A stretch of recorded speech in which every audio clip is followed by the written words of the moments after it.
कि जब मान्यवर कांशीराम जी जिंदा थे, बाबा साहब डॉक्टर अंबेडकर जिंदा थे, जब वो इस देश के वीकर सेक्शन के लिए संघर्ष कर रहे थे, तो हमेशा कांग्रेस और विरोधी पार्टियों ने, जातिवादी पार्टियों ने हमेशा उनका विरोध किया। का देहांत हो गया है, तो आज उनके देहांत के बाद आज ये सभी विरोधी पार्टियां उनके अनुयायियों का, उनके समाज का वोट लेने के लिए मारी मारी घूमती है। जी के लिए हम सब चाहते हैं कि माननीय कांशीराम जी को भारत रत्न मिले।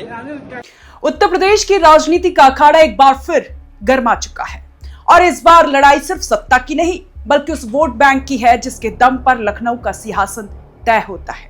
2027 के विधानसभा चुनाव अभी दूर है, लेकिन बिसात अभी से बिछनी शुरू हो गई। कांग्रेस के युवराज राहुल गांधी ने एक ऐसा दांव चला जिसे वो अपना मास्टर स्ट्रोक मान रहे थे, लेकिन उन्हें क्या पता था कि योगी आदित्यनाथ के चक्रव्यूह को भेदने से पहले ही उनका सामना राजनीति की आयरन लेडी मायावती से हो जाएगा।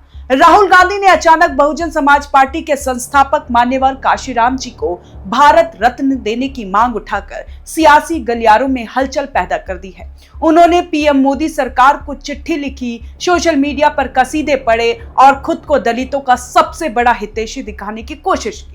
राहुल गांधी का तर्क था कि यह सम्मान उस आंदोलन को श्रद्धांजलि होगी जिसने करोड़ों बहुजनों को आत्मसम्मान की राह दिखाई। लेकिन सवाल ये उठता है कि क्या ये वाकई सम्मान है या सिर्फ चुनावी मजबूरी? इसे बहुत समझने की जरूरत है। कांशीराम फाउंडेशन की और उनके भतीजे लखबीर सिंह कांशीराम फाउंडेशन के जो सचिव है, वो राहुल जी को आशीर्वाद देने आए हैं, सहयोग देने आए हैं। याद कीजिए वो दौर जब 2004 से 2014 तक केंद्र में कांग्रेस की सरकार थी और मनमोहन सिंह प्रधानमंत्री थे।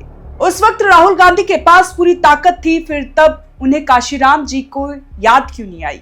इसी दोहरेपन को भांपते हुए बीएसपी सुप्रीमो मायावती ने वो प्रहार किया जिसने कांग्रेस के दलित प्रेम का मुखौटा उतार कर रख दिया। मायावती ने साफ शब्दों में कह दिया कि जो कांग्रेस दशकों तक सत्ता में रहकर बाबा साहेब डॉक्टर भीमराव अंबेडकर को भारत रत्न नहीं दे पाई, वो आज किस मुंह से कांशीराम जी के लिए सम्मान मांग रही है। मायावती का गुस्सा जायज भी है और तार्किक भी। उन्होंने याद दिलाया कि जब 2006 में मान्यवर कांशीराम का निधन हुआ तब केंद्र में यही कांग्रेस सरकार थी, लेकिन उन्होंने एक दिन का राष्ट्रीय शोक तक घोषित नहीं किया। इतना ही नहीं, उस वक्त यूपी की समाजवादी पार्टी सरकार ने भी राजकीय शोक घोषित करने की जहमत नहीं उठाई थी। आज वही पार्टियां दलितों के वोट के लिए कांशीराम के नाम की माला जप रही हैं। कांग्रेस भी जानती है अगर यूपी में योगी के तस्लीम को तोड़ना है तो दलित वोट बैंक में सेंध लगाना जरूरी है। इसीलिए राहुल गांधी चक्रव्यूह रच रहे थे ताकि दलित समाज को यह संदेश दिया जाए कि अगर आपका कोई सही रखवाला है तो वो है कांग्रेस। लेकिन मायावती ने योगी आदित्यनाथ के मैदान में उतरने से पहले ही मोर्चा संभाल लिया। उन्होंने कांग्रेस की पूरी कुंडली खोलकर देश के सामने रख दी। मायावती ने साफ चेताया कि दलित समाज को उन पार्टियों से सजग रहना चाहिए जिनकी मानसिकता हमेशा से दलित विरोधी रही है और जिनके कारण ही बीएसपी जैसी पार्टी का जन्म हुआ है।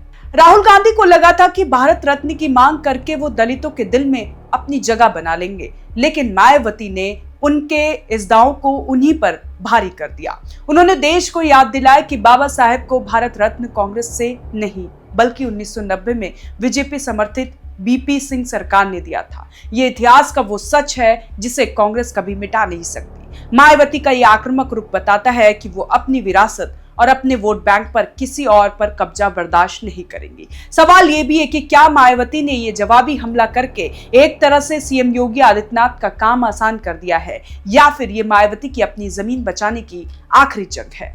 यूपी की राजनीति में अब वोटों की बाजीगरी का खेल शुरू हो चुका है। एक तरफ बीजेपी का सुशासन और योगी का कड़ा प्रशासन, तो दूसरी तरफ कांग्रेस की खोई हुई जमीन तलाशने की जद्दोजहद। और इन सब के बीच खड़ी है मायावती जो किसी भी कीमत पर कांग्रेस के छिद्दा दलित प्रेम को सफल नहीं होने देना चाहती है। राहुल गांधी जिस चक्रव्यूह के जरिए योगी आदित्यनाथ को घेरना चाहते हैं, मायावती ने उसकी पहली दीवारी ढा दी है। अब देखना ये होगा कि क्या जनता कांग्रेस के इस नए अवतार पर भरोसा करेगी या फिर इतिहास के पन्नों में दर्ज कांग्रेस की गलतियां एक बार फिर उस पर भारी पड़ेगी। यूपी की ये जंग अब सिर्फ बयानों तक सीमित नहीं है, ये वजूद की लड़ाई बन चुकी है। क्या राहुल गांधी का ये दाव उन्हें 2027 में संजीवनी दे पाएगा या मायावती का ये एक्सरे कांग्रेस की रही सही उम्मीदों पर पानी फेर देगा।